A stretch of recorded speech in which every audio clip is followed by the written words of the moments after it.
जो बंदा अपना माँ बाप का सगा नहीं है ना, उससे आप बिल्कुल दूर हो जाइए। वो किसी का भी सगा नहीं है। जो बंदा माँ बाप का सगा नहीं हो सकता। दूसरी बात, माँ बाप जो आपके लिए फैसले लेंगे ना, वो आप खुद फैसला अपने लिए नहीं ले सकते जितना सही फैसला आपके माँ बाप आपके लिए ले सकते हैं। बिल्कुल राइट चॉइस है ये। मतलब एक वाक्य नहीं है, एक सेंटेंस नहीं है ना, किताबों की भाषा नहीं है। ये बी प्रैक्टिकली बात कर रहा हूँ ना। 25 साल की अगर लड़की बोलती है ना कि मैं अपने फैसले खुद ले सकती हूँ, तो 30 साल बाद उसके 36 टुकड़े उसका बाप बीनता है, उसको इंसाफ दिलाता है। वही माँ बाप की जब बच्चा पैदा होता है, अगर वो लैट्रिन कर दे रहा है उसके ऊपर, तो उसको लैट्रिन नहीं लगती है। ठीक है। तो आपके फैसले आपसे बेहतर आपके माँ बाप ले सकते हैं। ठीक है जी। मैं एक बात बताऊं भाई, 100 किताबें पढ़ के जो नॉलेज आपको गेन नहीं होना, एक 70 वर्ष के बुजुर्ग से उसके अनुभव ले लेना, वो आपके ज़्यादा काम आएगा उन किताबों से। ठीक है। क्योंकि आपको जीना इसी ज़िंदगी में है ना, इसी दुनिया में जीना। ये बहुत ही बड़ी बात है। ये अनुभव मैं पता है आपको क्यों शेयर करना चाहता हूँ, क्योंकि एक एक अनुभव जो लोग, अच्छे लोग अपना अनुभव देते हैं ना आपको, तो कोई बंदा 10 लाख का नुकसान खाने के बाद कोई वर्ड बोलता है कि भाई ऐसे ऐसे ना करो।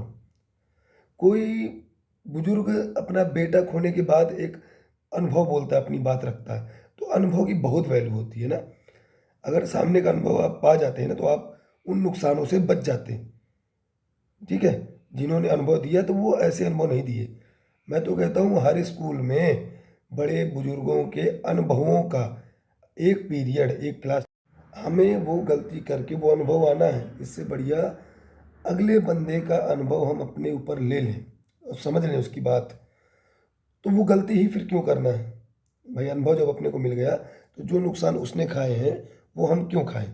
दूसरी बात कि अगर कोई बंदा किसी रास्ते से गया, उसने बोला कि सर इस रास्ते में जाम है, आप नहीं जाना, नहीं फंस जाओगे, तो आप उसके अनुभव को लेके दूसरे रास्ते से जाके अपना काम चला सकते हो और कम समय में पहुंच सकते हो, है ना।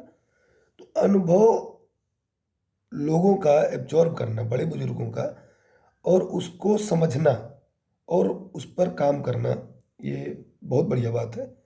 और मैं तो बिल्कुल कोशिश करूंगा कि अब भाई, पता है जीवन के दो ही सत्य हैं, बाकी सब झूठ है। एक बुढ़ापा, एक मौत, है ना।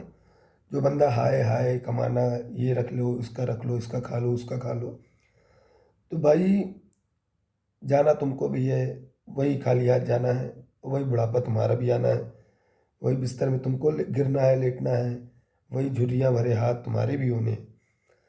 तो मैं एक बात ये कहना चाहता हूँ कि वो राजा जिन्होंने एक तलवार की धार में घोड़ा सहित सेनापति काट दिया, वो सैनिक, वो सेनापति जिन्होंने गर्दन काटने के बाद युद्ध लड़ते रहे, वो वीरांगना लक्ष्मीबाई, वो हमारी ऐसी ऐसी महारानियाँ कि जिन्होंने आत्मदाह कर लिया, वो वीरांगना चले गए इस दुनिया से। तो आप लोग बहुत छोटी मोटी चीज़ है।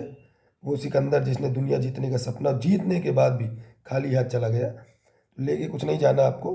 तो ये जो ईगो है, ये भाई जो भुजाओं की ताकत का आपको घमंड है, ये जो पैसे की दौलत का घमंड है, ये जो हुस्न और चेहरों का घमंड है, ये सब एक दिन मिट्टी में मिल जाना है और आपको चले जाना है। यही एक अखंड सत्य है।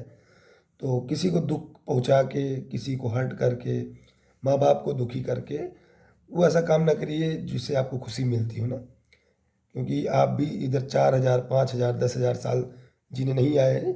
गिनती चुनती 60-70 साल जीना था, उसमें 30-35 साल निकले गए हैं, 20-30 और साल और बचे हैं। तो मैं यही बात बोलना चाहता हूँ कि भाई थोड़ा सा किसी को हर्ट नहीं पहुँचाना, और अपने को, अपना जीवन अच्छे से, अच्छे ढंग से काटना है, और सबको खुश रखना है, अपना भी खुश रखना है, अपने आप को भी और अपने माँ बाप को भी, और अपने रिश्तेदार और परिवार को भी। तो किसी को छोड़ना नहीं है, ना किसी के साथ गलत करना। भगवान आपको खुशी रखे। बाकी आजकल की सारी दुनिया राजनीति के चक्कर में है। वो राजनीति चाहे आपके घर में हो, दोस्तों में हो, परिवार में हो, या वाकई में राजनीति हो, तो राजनीति बड़ा गंदा पहलू है और बहुत ही गंदा सब्जेक्ट है मेरे हिसाब से। क्योंकि वही हमारे नेता कहते हैं कि हेलमेट न लगाओ, ये तो चालान होगा, क्योंकि हमें चिंता है आपकी, इसलिए चालान होगा कि आपके एक्सीडेंट से आपकी मौत ना हो जाए। ठीक है, बड़ी चिंता करते हैं हमारी गवर्नमेंट हमारे ऊपर। वही गवर्नमेंट जानती है कि आज चाहे रेप हो, लड़ाई हो, दंगे, चोरी, डकैती, मर्डर, जो भी क्राइम है, अगर 100 क्राइम है तो 95% क्राइम ड्रिंक करने के बाद, नशे में होने के बाद आदमी करता है। तो आप इसको बंद कर दें तो काफ़ी क्राइम कंट्रोल हो जाएगा, पर नहीं, घर में कलह, झगड़े, तलाक, सब पता है गवर्नमेंट को कि इसका बेस कारण क्या है, पर नहीं, बंद नहीं हो सकता क्योंकि इनकम है। और इधर दिखाया जाता है कि हम आपकी इतनी केयर करते हैं कि आप हेलमेट नहीं लगाओगे, चालान भरना पड़ेगा, क्योंकि केयर बहुत है, सीट बेल्ट लगाना है, नहीं तो आपकी मृत्यु हो जाएगी।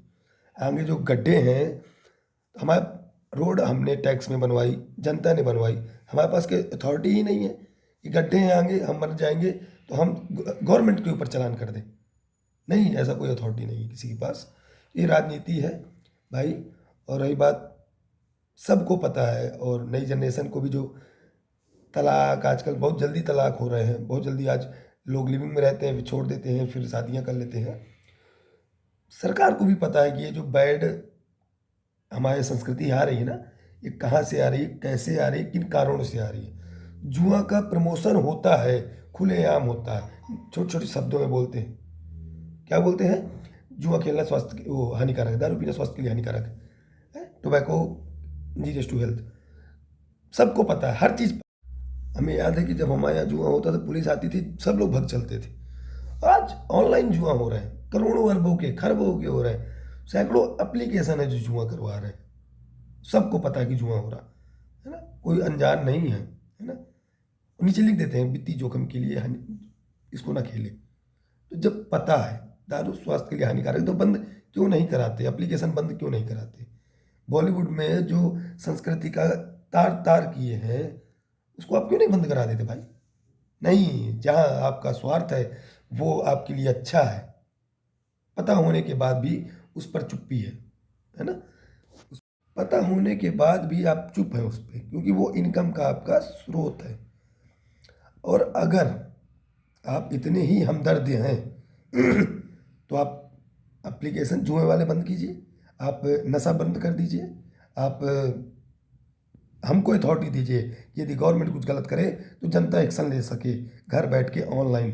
ठीक है जी, पर नहीं, आप तुरंत एक्शन ले सकते हैं, ऑनलाइन फ़ोटो खींच के चालान कर सकते हैं हमारे घर का, पर हम ऑनलाइन बैठ के आपके ऊपर कंप्लेन नहीं कर सकते जिसकी सुनवाई तुरंत हो। तो वैसे लोग कहते हैं ना कि राजा जनता है, जनता राजा नहीं है, राजा असल में वही है राजा, जनता सिर्फ जनता है। ओके, तो खैर, मैं यही सब कहना था, कुछ बातें, क्योंकि मेरे साथ थोड़ा सा मुझको कहीं लगा कि लोगों का अनुभव देते थे मेरे को कि बेटा किसी को अपने साथ ना बैठा के खिलाना, या उनको ना खिलाना, या नहीं ऐसा नहीं करना, या इनके साथ नहीं जाना, या इस संगति में नहीं जाना, तो नहीं सुनते थे हम।